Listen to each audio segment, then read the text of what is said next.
And on that note of moose paper, we'll start our video. This is a type 8 question.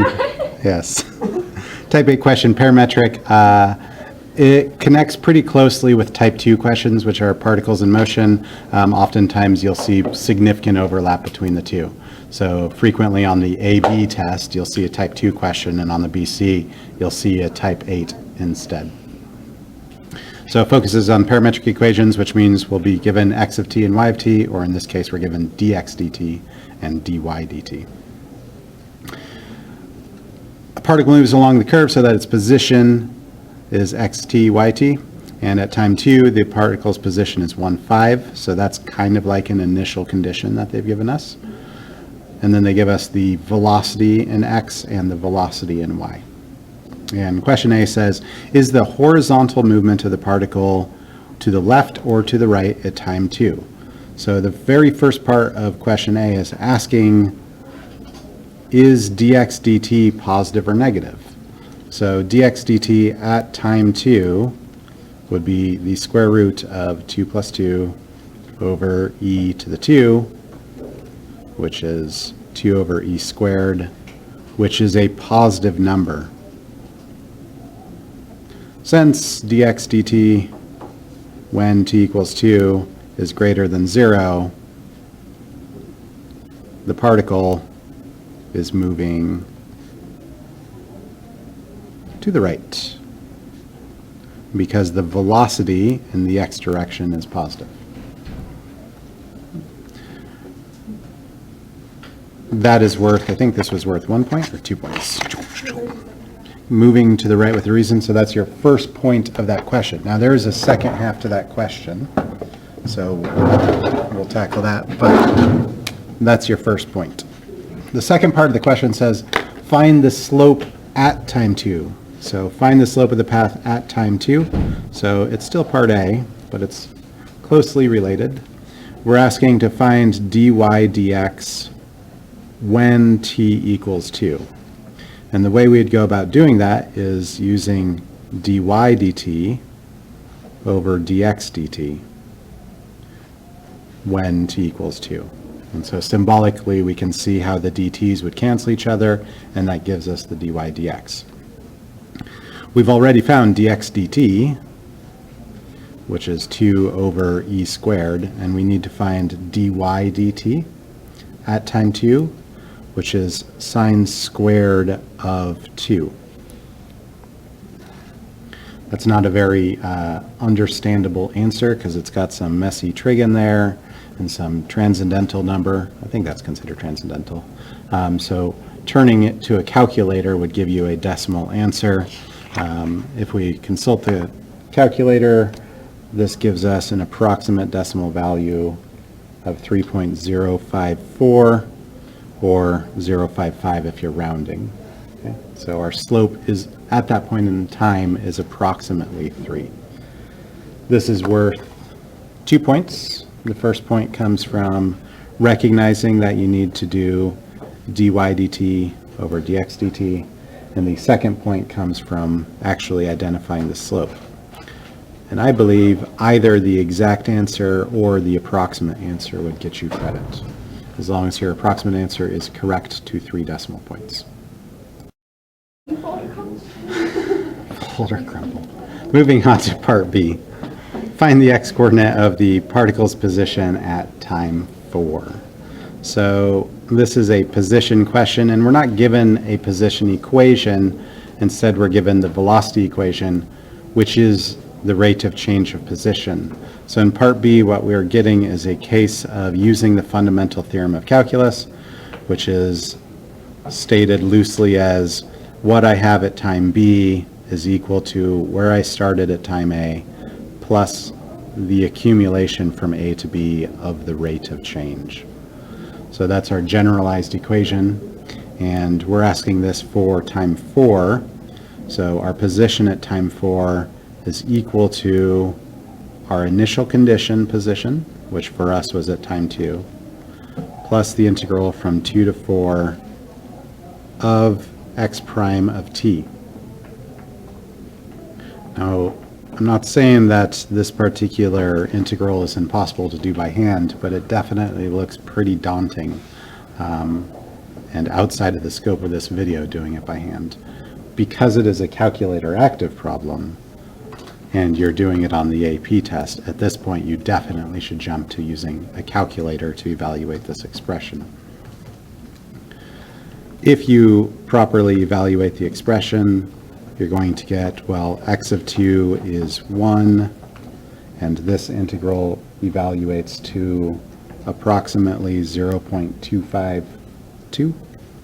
So our position at time 4 is 1.252, or 253 if you're rounding it up. Worth 2 points. 1 point comes from, did you have an integral of dx dt from 2 to 4? And then the other point comes from arriving at a correct final answer.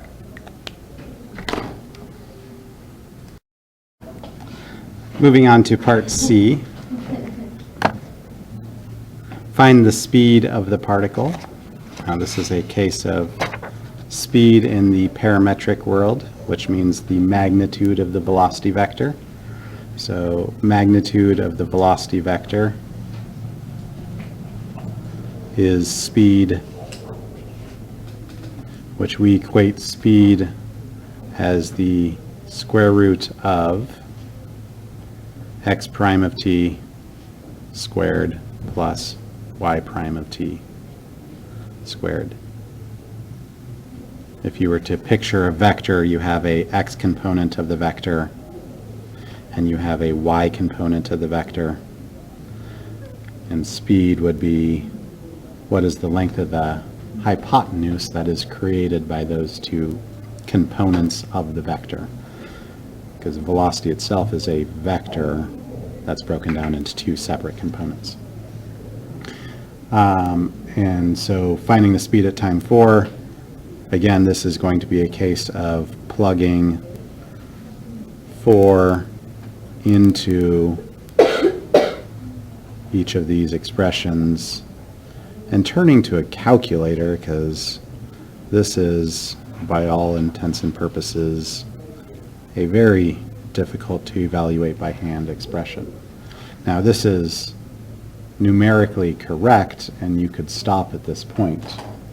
But if you were to grab a calculator, A, you'd make sure you're in radian mode because we're dealing with some trigonometry, and B, you'd probably want to be very careful with your attention to where to stick parentheses and how to handle fractions.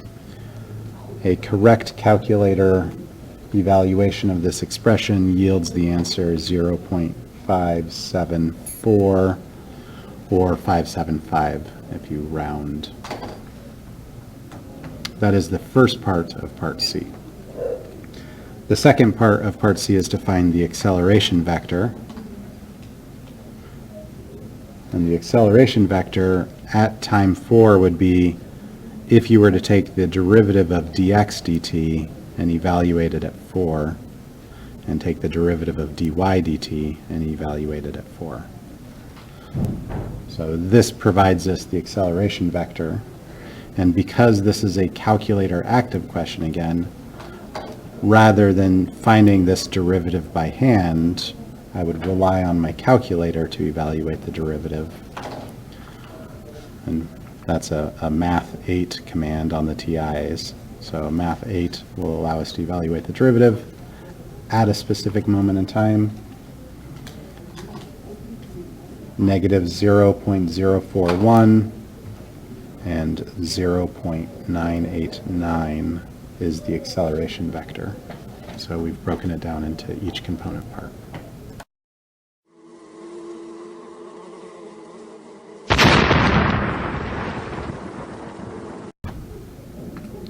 Part C is worth 2 points, 1 point for correctly finding the speed,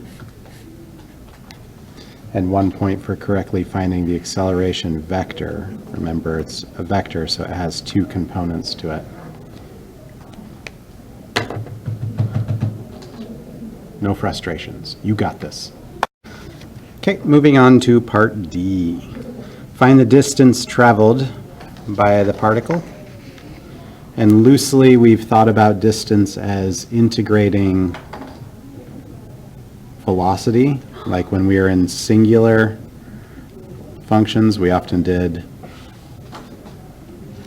distance like this, singular functions, non-parametric. That was our introduction to it. So for us, our velocity is, in this case, the velocity vector. So we are going to integrate the whole velocity vector from time A to time B.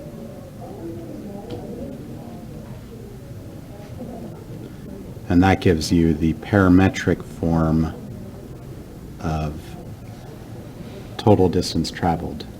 Some people will call this arc length.